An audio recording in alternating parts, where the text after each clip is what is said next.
Study IQ IAS, आपका selection हमारा mission. Hello and very good evening everyone. कैसे हैं सब? स्वागत है सभी का स्टडी IQ IAS हिंदी पे। और आज बात करने वाले हैं भारत की एक बड़ी ही महत्वपूर्ण उपलब्धि की। भाई, भारत सरकार ने तैयार कर लिया देश की पहली हाइड्रोजन से चलने वाली ट्रेन। और अभी एक नहीं बल्कि ऐसी 35 और ट्रेनें आने वाली है। बड़ी चीज ये है कि पूरी दुनिया के कुछ चुनिंदा देशों के पास ये टेक्नोलॉजी है। अब इस लिस्ट में भारत शामिल होकर दुनिया का ऐसा 5वां देश बन गया।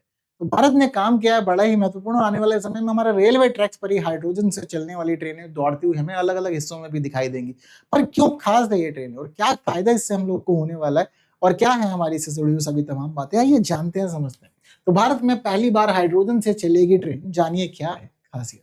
तो आज भारतीय रेलवे हरियाणा के जिंद रेलवे स्टेशन से देश की पहली हाइड्रोजन फ्यूल सेल ट्रेन का शुभारंभ करेगा और प्रधानमंत्री नरेंद्र मोदी इस ट्रेन को हरी झंडी दिखाएंगे। हालांकि ये सारा काम हो चुका है, प्रधानमंत्री नरेंद्र मोदी ने ये हरी झंडी दिखा दी है और अब ये ट्रेन शुरू हो चुकी है, यानी कि आज से अब इसका काम शुरू हो चुका। ये ट्रेन शुरू हुई है जिंद से और जिंद से सोनीपत के बीच में इस ट्रेन को चलाया जाएगा और दिन में ये 2 राउंड करेगी कंप्लीट। जिंद से सोनीपत, सोनीपत से वापस फिर जिंद से फिर सोनीपत और उसके बाद फिर वापस जिंद। तो दिन के 2 रूट हैं इस दौरान जो डिसाइडेड है। लगभग 2 घंटे का समय इसको एक साइड कवर करने में लग रहा है, यानी कि जिंद से सोनीपत जाने में इसका जो करंट टाइम है लगभग 2 घंटे लग रहा है, क्योंकि इस दौरान जो बीच का डिस्टेंस है वो 90 किलोमीटर के लगभग है। तो इतना जो डिस्टेंस है यह 2 घंटे में कवर कर ले रहा है एक सिंगल साइड का। तो ये टेक्नोलॉजी दुनिया के कुछ चुनिंदा देशों के पास ही रही है अब तक। जर्मनी, जापान, चाइना और अमेरिका, ये वो 4 देश हैं जो इस टेक्नोलॉजी के लिए अब तक के महारथी देश माने जाते थे। बट अब इसी लिस्ट में एक और खास नाम जुड़ चुका है और वह है हमारा प्यारा भारत। अब इस दौरान क्या क्या खास है इस मामले में, ये जानते समझते हैं। तो भारत की पहली हाइड्रोजन फ्यूल सेल ट्रेन है, जिंद से सोनीपत के बीच में चलेगी। आज यानी कि 17 जुलाई से शुभारंभ हुआ है। प्रधानमंत्री नरेंद्र मोदी ने इस ट्रेन का शुभारंभ किया और सामान्य रेल पटरियों के ऊपर ही संचालित होगी। इसके लिए हमें कोई अलग से पटरी लगाने की जरूरत नहीं है और ओवरहेड विद्युत लाइन या डीजल ईंधन पर निर्भर नहीं होगी किसी भी तरह से ये ट्रेन। ये चीज भी ध्यान देने वाली, ना तो इसमें ऊपर से कोई बिजली दी जा रही होगी, करंट नहीं मिलेगा, और ना ही इसमें कोई डीजल डालने का काम होगा। तो इस दौरान इस परियोजना का विकास किस तरह से हुआ? तो दरअसल मई के महीने में भारतीय रेलवे ने उत्तर रेलवे के जिंद सोनीपत सेक्शन पर 10 कोच वाली हाइड्रोजन ट्रेन चलाने का फैसला किया था और इसको मंजूरी दी थी। अब इस दौरान नई ट्रेन के निर्माण के बजाय यह फैसला किया गया कि हम लोग मौजूदा डीजल ट्रेन के इंजन को ही बदलेंगे और उसी को बदलकर हाइड्रोजन फ्यूल सेल ट्रेन को आगे बढ़ाएंगे और तकनीक स्थापित करेंगे। तो ऐसे में इस ट्रेन के लिए जो शुरुआती तौर पर चीजें डिसाइड की गई हैं, उसमें यह पता चलता है कि भाई मद लागत, यानी कि एक ट्रेन को बनाने की जो लागत है वो 80 करोड़ रुपए आई, जो कि अपने आप में काफी ठीक ठाक लागत है। आपने एक ट्रेन बनाई मात्र 80 करोड़ रुपए में। बात करें कि ट्रेन के लिए जो अवसंरचना स्थापित की गई है, वहां जमीन लेने में या जमीन पे बाकी काम करने में कितना खर्चा लगा? 70 करोड़ रुपए। तो 80 और 70 टोटल मिलाकर के 150 करोड़ हमारे पास में खर्चा आ रहा था, जो इस पूरे ट्रेन और इसके इंफ्रास्ट्रक्चर के लिए था। अब इस दौरान हुआ कुछ ये है कि जब हम लोगों ने डीजल ट्रेन के इंजन को बदलने का काम किया, तो ऐसे में चीजें हमारे लिए और फायदेमंद हो गई, क्योंकि नई ट्रेन के निर्माण के स्थान पर हम लोगों ने मौजूदा डीजल ट्रेन के हाइड्रोजन फ्यूल सेल तकनीक में बदल दिया। अब इस दौरान हुआ कुछ ये कि जो 150 करोड़ रुपए खर्च होने थे, यही काम हमारा 111 करोड़ रुपए में कंप्लीट हो गया। तो हुआ ना फायदा 39 करोड़ के लगभग का, और हम लोगों ने यहाँ पर भी जुगाड़ से चीजों को बचा लिया। यही भारत की खास तकनीक है और यह भारत की विशेषता भी है और वही हम लोगों ने यहाँ करके दिखाई है करामात। अब जो ट्रेन तैयार हुई है उसमें 10 कोच हैं और प्रणोदन प्रणाली यहाँ पर 1200 kilowatt hydrogen fuel cell population system की है। इसी के साथ देखने वाली चीज ये भी है कि भाई 75 किलोमीटर प्रति घंटे की स्पीड से यह ट्रेन ट्रैक पर दौड़ सकती है। ये इसकी मैक्सिमम स्पीड है और यात्री क्षमता 682 है, यानी कि एक बार में यह 682 पैसेंजर्स को लेकर ट्रेवल कर सकती है और लगभग 356 किलोमीटर एक दिन में यह डिस्टेंस कवर करेगी। अब हाइड्रोजन ईंधन की आपूर्ति व्यवस्था क्या है, यानी कि किस तरह से इसको हाइड्रोजन सप्लाई मिलेगी और बाकी चीजें किस तरह से तैयार की गई है। दरअसल ग्रीन हाइड्रोजन उत्पादन संयंत्र लगाया गया है जिंद में, इसीलिए चीजें जो है वो जिंद से कनेक्टेड है सब तरह से। तो जिंद में एक खास ग्रीन हाइड्रोजन उत्पादन संयंत्र लगाया गया है और यहाँ पर ग्रीन हाइड्रोजन को तैयार करने का काम चल रहा है। अब उत्पादन कैसे होता है ग्रीन हाइड्रोजन का, ये भी खास बात है। तो इस दौरान एक प्रक्रिया हम लोग अपनाते हैं, उस प्रक्रिया को कहते हैं इलेक्ट्रोलिसिस। इलेक्ट्रोलिसिस प्रक्रिया के दौरान पानी को विद्युत अपघटन द्वारा हाइड्रोजन और ऑक्सीजन में विभाजित किया जाता है। अब देखिए, जैसे कि बात हम हाइड्रोजन की कर रहे हैं, तो हाइड्रोजन हमें खास तौर पे कहाँ से मिलती है? तो हाइड्रोजन हम लोगों को खास तौर पर प्राप्त होती है पानी से, क्योंकि पानी का जो सूत्र होता है वो होता है H2O, यानी कि इसमें 2 हाइड्रोजन के अणु होते हैं और एक ऑक्सीजन का अणु होता है।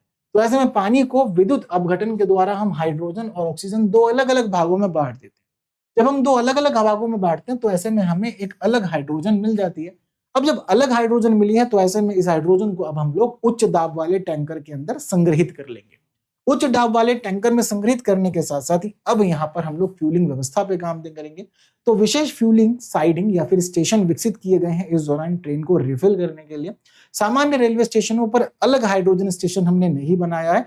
एक प्रॉपर पॉइंट है जो कि जिंद है, यहीं से ही सारी चीजें मेंटेन हो रही है और पायलट परियोजना के तहत यह सुविधा केवल अभी जिंद में ही आपको देखने को मिलेगी। बाद में जब लगेगा तो जरूरत है तो कुछ और इंपॉर्टेंट इसके लिए हम लोग पॉइंट डिसाइड करेंगे जहां पर हाइड्रोजन रिफ्यूलिंग का काम होगा, बट अभी ये सारी चीजें जिंद में हो रही है। तो इस तरह से हमारी जो हाइड्रोजन सप्लाई है वो यहाँ ट्रेन को दी जा रही है। अब ये हाइड्रोजन पे चलने वाली ट्रेनों का कार्य सिद्धांत क्या होता है, किस तरह से काम करती है? तो देखिए, दरअसल ट्रेन के अंदर विशेष फ्यूल सेल तकनीक का उपयोग होता है। किसका तकनीक है? खास तरह की फ्यूल सेल तकनीक। अब इस तकनीक का मतलब क्या? दरअसल हाइड्रोजन गैस और ऑक्सीजन के बीच में रासायनिक अभिक्रिया से एक बिजली उत्पादन का काम होता है। यानी कि हाइड्रोजन और ऑक्सीजन दोनों के बीच रासायनिक अभिक्रिया होगी और बिजली बनेगी। जो बिजली उत्पादन होगी वह बिजली यहाँ ट्रेन चलाने का काम करेगी। तो दरअसल चला ट्रेन हम बिजली से ही रहे हैं, लेकिन इस दौरान जो हमारी बिजली है वो हमारी स्वच्छ बिजली है, क्योंकि इस बिजली को बनाने में हमने केवल और केवल हाइड्रोजन का इस्तेमाल किया है ना, इस वजह से चीजें हमारी साफ है। अब जैसे कि हम लोग बाकी और सामान्य तौर पर भी ट्रेनों को बिजली से चलाते हैं, लेकिन इस दौरान वह बिजली हो सकता है कि कोयले से प्राप्त की गई हो, गैस से प्राप्त की गई हो या फिर पेट्रोल या डीजल से प्राप्त की गई हो। तो इसका मतलब वो स्वच्छ नहीं होती पूरी तरह से, लेकिन इसका साधन स्वच्छ है, इसका मतलब ये पूरी तरह से स्वच्छ मानी जाएगी। तो इसीलिए पर्यावरणीय विशेषता सबसे खास है। जनरली कोयला या डीजल या बिजली की तुलना में हाइड्रोजन ईंधन से केवल और केवल जल वाष्प ही निकलता है। देखिए, जब कभी भी कहीं पर भी हम लोग ईंधन का इस्तेमाल करते हैं तो ईंधन कुछ ना कुछ वेस्ट भी करता है। जैसे कि अगर हम लोग हिस्ट्री की बात करें भारत के अंदर ट्रेन की, तो शुरुआती तौर पर जो भारत की ट्रेन थी वो कोयले से चलने वाली हुआ करती थी। अब कोयले से किस तरह चलती थी? तो देखिए, हम लोग इस दौरान एक खास व्यक्ति को अपॉइंट करते थे तो ट्रेन की स्पीड के साथ साथ उसमें कोयला भरने का काम किया करता था। कोयला जिस तरह जलता था, कोयला इस दौरान हीट जनरेट करता था और हीट के माध्यम से ट्रेन हमारी आगे बढ़ने का काम करती थी और अपना सफर पूरा करती थी। लेकिन अब इसी के साथ हमें पता चला कि भाई इसमें चुनौतियां ज्यादा हैं, पर्यावरण को भी नुकसान और एक व्यक्ति चाहिए यहाँ पर लगातार इसको रिफिल करने के लिए। तो फिर हम लोगों ने चीजें ठीक करके डीजल पे काम करना शुरू किया और इस दौरान फिर हम लोगों ने डीजल की व्यवस्था की। ठीक है, तो डीजल की व्यवस्था की हम लोगों ने। अब डीजल की व्यवस्था के साथ क्या हुआ कि भाई डीजल को हम भर दिया करते तो हमारी ट्रेन अपना सफर पूरा कर लिया करती थी। अब डीजल के माध्यम से हुआ यह है कि भाई जब जब हम लोगों ने डीजल पे काम किया तो डीजल की वजह से एक बहुत बड़ा जो नुकसान हम लोग को हो रहा था वो था पर्यावरण का। अब पर्यावरण की हानि बहुत ज्यादा थी क्योंकि धुआं बहुत निकला करता था, कार्बन उत्सर्जन बहुत ज्यादा हुआ करता था, तो यहाँ पर एक बड़ा डैमेज देखने को मिला। और फिर बड़ी दिक्कत ये थी कि डीजल हम लोग को इम्पोर्ट ही करना पड़ता था, तो हम यहाँ पर भी हमारी जो निर्भरता थी आयात पर वो बढ़ती जा रही थी। तो इसके बाद फिर हम लोगों ने फिर सोचा कि चीजों को कैसे शिफ्ट किया जाए, तो फिर हम लोगों ने इलेक्ट्रीफाई करना शुरू कर दिया हमारे रेलवे ट्रैक्स को। तो इलेक्ट्रिफिकेशन के माध्यम से सारा का सारा काम आगे चलता रहा और बढ़िया सी चीजें प्रोसेस में रही। लेकिन अब इस दौरान चीजें यह हैं कि आज के समय में इलेक्ट्रिसिटी हमारे पास एक अच्छा विकल्प तो है ट्रेन चलाने के लिए, लेकिन अब फर्क यह पड़ता है कि वो इलेक्ट्रिसिटी आ कहाँ से रही है। अगर हम पीछे कोयला इस्तेमाल करके डीजल से या पेट्रोल से या गैस से ही बना रहे हैं तो अभी भी फिर हम लोग स्वच्छता के स्तर को प्राप्त नहीं कर पाए हैं, चीजें अभी हमारी उलझी हुई है। दूसरी एक और बड़ी चीज जो यहाँ पर ध्यान देने वाली वो यह है कि अभी भारत के अंदर इलेक्ट्रिफिकेशन का काम चल रहा है और सारे ट्रैक हमारे इलेक्ट्रीफाइड नहीं हुए। ऐसे में आज भी भारत के अंदर बहुत सारा हिस्सा ऐसा है जहां पर अभी हम लोग डीजल से चलने वाले ही अभी ट्रेनों का यूज कर रहे हैं। तो अब यहाँ पर दिक्कत यह है कि भाई डीजल का ही इस्तेमाल है और इलेक्ट्रिसिटी वाला काम पूरा हुआ नहीं है। तो अब ऐसे में हम लोग डीजल का इस्तेमाल करें तो बेहतर यह है कि हम लोग यहाँ पर हाइड्रोजन से चलने वाली ट्रेनों का इस्तेमाल कर लें, हमारे लिए ज्यादा फायदे का विषय। तो इसीलिए हम लोगों ने यहाँ पर हाइड्रोजन के अपने विकल्प के रूप में स्वीकारा है और हाइड्रोजन से चलने वाली ट्रेनों का उपयोग करके हम चीजों को आगे बढ़ा रहे हैं। और सबसे बढ़िया चीज ये है कि डीजल, कोयला, इनके माध्यम से जब कभी भी हम ट्रेनों को चलाते हैं तो ऐसे में कार्बन का, पॉल्यूटेंट्स का उत्सर्जन होता है, लेकिन हाइड्रोजन के मामले में अगर कुछ वेस्ट निकलेगा तो केवल जल वाष्प है, जिससे हमें कोई भी किसी भी तरह की परेशानी नहीं है। हमारे लिए सभी चीजें सुखद है, फायदेमंद है, पर्यावरण हितैषी है। इसीलिए इस टेक्नोलॉजी पे काम किया गया और बहुत महंगी नहीं, अच्छी खासी किफायती हमारे को ये टेक्नोलॉजी मिल गई हमारे देश में। अब इसी के साथ ये सारा का सारा काम कहाँ कर पा रहे हैं? ये सब चीजें हो पा रही है राष्ट्रीय हरित हाइड्रोजन मिशन के तहत। अब ये जो एक खास मिशन है ये हमारी सरकार के द्वारा निर्धारित किया गया देश में हाइड्रोजन के लिए। तो हम चाहते हैं कि हाइड्रोजन की दिशा में भारत एक अग्रणी देश बने और ये हमारे लिए एक स्वच्छ ईंधन विकल्प भी है। तो फरवरी 2022 में ही इसको शुरू किया गया था और उसका मुख्य लक्ष्य था साल 2030 तक 50 लाख टन प्रतिवर्ष ग्रीन हाइड्रोजन उत्पादन क्षमता के विकास करना। तो बहुत अच्छा टारगेट रखा हम लोगों ने यहाँ पर ग्रीन हाइड्रोजन की दिशा में कि भाई साल 2030 तक हम हर साल 50 लाख टन ग्रीन हाइड्रोजन उत्पादन क्षमता विकसित करना चाहते हैं अपने देश में। तो ग्रीन हाइड्रोजन के लिए जो आवश्यक संसाधन हम लोगों को चाहिए उसमें दो ही चीजें चाहिए, एक बस पानी मिल जाए और दूसरा सस्ती बिजली मिल जाए। अब भारत तो वैसे भी पानी के मामले में तो एक धनी देश माना जाता है। वैसे खैर पेयजल की दिक्कतें हैं, समस्याएं हैं, लेकिन फिर भी भारत प्रायद्वीप है, तीन तरफ से पानी से घिरा हुआ। तो भारत के पास लंबा समुद्री तट है, प्रचुर सौर ऊर्जा भी आती है, समुद्री तल जल बहुत ज्यादा है भारत के पास, और नवीकरणीय ऊर्जा संसाधन भी भारत के पास अच्छी खासी संख्या में। तो इसका मतलब भारत के पास जो ये संसाधन है इनका इस्तेमाल ठीक से किया जाए तो हम लोग ग्रीन हाइड्रोजन की दिशा में बहुत ही अच्छे से आगे बढ़ सकते हैं और अपनी सारी की सारी चीजों को बहुत ही स्ट्रांगली मेंटेन भी कर सकते हैं। अब इसी के साथ हम लोग के जो दीर्घकालिक लक्ष्य हैं वो भी हम जल्द पूरे करेंगे, क्योंकि भारत चाहता है कि वो वैश्विक ग्रीन हाइड्रोजन हब बने और बिल्कुल इस दिशा में हम तेजी से आगे बढ़ते भी जा रहे हैं। साथ ही साथ भारत सरकार ने शुरू किया हुआ हाइड्रोजन फॉर हेरिटेज योजना। इसमें मेन मामला यही है कि भाई हम लोग हमारे देश के अंदर परिवहन के मामले में भी हाइड्रोजन को इस्तेमाल करना चाहते हैं और हाइड्रोजन फॉर हेरिटेज योजना के अंदर ही हम लोगों ने इस ट्रेन को डेवलप किया है। अभी केवल बात यहीं तक खत्म नहीं होगी, क्योंकि साल 2023 में शुरू किया गया था यह प्रोग्राम और इस दौरान आने वाले समय में ऐतिहासिक एवं पहाड़ी रेल मार्गों पर हम लोग 35 हाइड्रोजन ट्रेनों को और चलाएंगे और सामान्य यात्रियों के लिए भी इस तरह की ट्रेनों को शुरू किया जाएगा। तो एक अच्छी खासी ट्रेन संख्या हमारे पास हाइड्रोजन वाली ही हो जाएगी। अब इस दौरान ये सारी बातों को जानने के साथ साथ अब मन में एक और प्रश्न है, और मन में प्रश्न यह है कि भाई इस जगह पर हमने इसी खास पॉइंट को क्यों चुना, यानी कि हमें जो भी काम करना था वो हम कहीं और भी कर सकते, तो क्यों जिंद हम लोगों ने चुना। तो देखिए, जिंद एक अच्छी जगह मानी जा रही है और ये बात खुद हमारे केंद्रीय मंत्रियों ने बताई। जिंद अच्छी जगह इस मामले में है कि शहरी और ग्रामीण आबादी हमें अच्छी खासी संख्या में यहाँ देखने को मिल जाती है। दूसरी बात यह है कि भाई इस ट्रैक पर हम लोग का जो इलेक्ट्रिफिकेशन का प्रोसेस है उस मामले में अभी हम लोग डीजल पर डिपेंड है।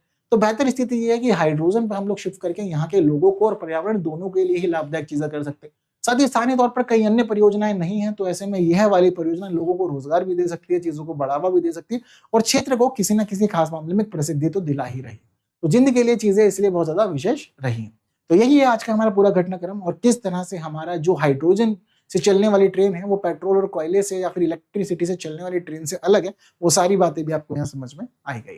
तो सभी अच्छी बातों को समझ लिया। तो एक और अच्छी बात है जो आपको बताना चाहता हूँ, अगर आप चाहते हैं आईएएस बनना, यूपीएससी की तैयारी करना, तो आने वाले साल यानी कि 2027, 28 और 29 में किसी न किसी वर्ष आप परीक्षा दे सकते हैं और स्टडी आईक्यू इनके लिए टारगेटेड बैचेस चला रहा है 2027, 28 और 29 का। इस दौरान एक बहुत बढ़िया चीज ये है कि एक नया बैच भी शुरू हो रहा है और उसकी लास्ट डेट है 21 जुलाई। तो 21 जुलाई तक हम हमारे नए बैचेस में ज्वाइन कर सकते हैं। अच्छी चीज ये भी है कि अगर आप ज्वाइन करने के लिए KL लाइव कोड यूज करते हैं तो अभी इस वर्तमान में फीस बहुत ज्यादा कम है, मात्र 7,999 है, जो कि अब तक की सबसे कम फीस है स्टडी आईक्यू के अंदर। ये फीस मिल जाएगी, यानी कि आपको अच्छा डिस्काउंट मिलेगा अगर आप लोग KL लाइव कोड यूज करेंगे और आप चाहें तो ये फीस देकर के रिफंड भी ले सकते हैं। आपके पास रिफंड का मौका भी अवेलेबल है। अगर आप प्रीलिम्स क्लियर कर लेते हैं तो ऐसी कंडीशन में आपकी पूरी फीस भी रिटर्न कर दी जाती है। क्लासेस बहुत अच्छे से मिल रही है आपको हिंदी लैंग्वेजेस के अंदर, क्योंकि स्मार्ट मॉडल बेस्ड क्लासेस हैं, यानी कि आपकी क्लासेस 1000 से अधिक घंटे की होंगी। स्ट्रक्चर क्लासेस होंगी जहां आपको पहले बेसिक फिर बाद में एडवांस लेवल तक ले जाया जाएगा और इसी के तरह आप लोग का पूरा सिलेबस कवर करा के current affairs, CSAT answer writing की सभी क्लासेस दी जाएगी। मेंटरशिप भी आपको दी जाती है, 1-to-1 मेंटरशिप, आपकी छोटी बड़ी सभी समस्याओं को समाधान मेंटर्स करते हैं और आपके रास्ते को आसान बनाते हैं। असेसमेंट दिया जाता है ताकि आप तैयार में निरंतर आगे बढ़ते रहें। 80+ बुक्स का सेट भी दिया जाता है ताकि आप लोग को किसी एक्सटर्नल सोर्स पे डिपेंड ना होना पड़े। रिवीजन की क्लासेस भी आपके लिए अवेलेबल होती हैं ताकि आपकी जो नॉलेज है वो कंसोलिडेट हो सके और टेस्ट के माध्यम से आप खुद की नॉलेज को इवैल्यूएट कर सकें कि कैसी आपकी तैयारी चल रही है। तो आपके लिए एक पूरी तरह से वन स्टॉप सॉल्यूशन है, इससे अच्छा बैच नहीं मिलेगा। ज्वाइन कीजिए, तैयारी को अच्छा बनाइए और तेजी से आगे लेके जाइए और जल्दी ले लीजिए सिलेक्शन यूपीएससी के तहत। इतना ही नहीं, इसी के साथ जुड़ सकते हैं मेरे साथ में अलग अलग प्लेटफॉर्म पे भी। सो टेलीग्राम, इंस्टाग्राम, फेसबुक, एक्स सब अवेलेबल है और क्लास की पीडीएफ आपको मिली जाती है टेलीग्राम चैनल पे। तो आप QR कोड स्कैन करके और नाम सर्च करके भी मेरे साथ कनेक्ट कर सकते हैं यहाँ पर। सो फिलहाल के लिए इतना ही। जारी बातें जान ली हैं हाइड्रोजन सेल फ्यूल ट्रेन के बारे में, तो बस जुड़े रहिए, पढ़ते रहिए, सीखते रहिए, समझते रहिए और चलते रहिए आगे मेरे साथ। तो स्टडी आईक्यू फिर होगी मुलाकात आने वाले क्लासेस में कुछ नए विषयों के साथ। तब तक के लिए दीजिए मुझे विदा। Thank you so much. See you soon. जय हिंद। स्टडी IQ IAS, आपका सिलेक्शन हमारा मिशन।